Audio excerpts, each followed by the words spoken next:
Hey everyone, in this video we're going to be going over the first two of 27 blend modes Adobe Photoshop has to offer. Blend modes take the pixels of one layer and blend them with another layer to create a new effect. So the base layer A and the blend layer B will be combined by a predetermined algorithm, which is C. With the latest version of Photoshop, we have 27 blend modes to choose from, set up in 6 categories, plus 2 extras in your paint tools and 1 more in your layer groups. Each blend mode has an algorithm that will determine how your pixels are blended between the layers. These modes can be applied to any item in the Layers panel, including text, adjustment, and group layers. This allows blending modes to be great for non-destructive editing. Combining these features with opacity and fill gives you the opportunity to make really interesting edits. With these tools and a bit of know-how, you can transform your workflow to create amazing images. So let's get started.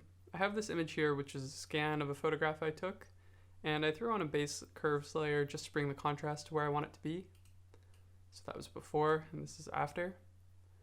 And for the sake of demonstration, let's say I want to change the hue of the sky from blue to red. I created a new layer by selecting solid color, and I selected red, like this. I clicked OK. So let's see what that looks like. I'm going to adjust the opacity to increase the transparency of this red solid color layer.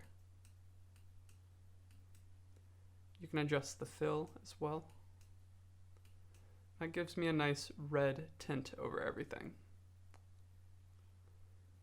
Alright, I'm going to bump this back up to 100. And let's say you want to use a dissolve blending mode. And I'm going to decrease the opacity.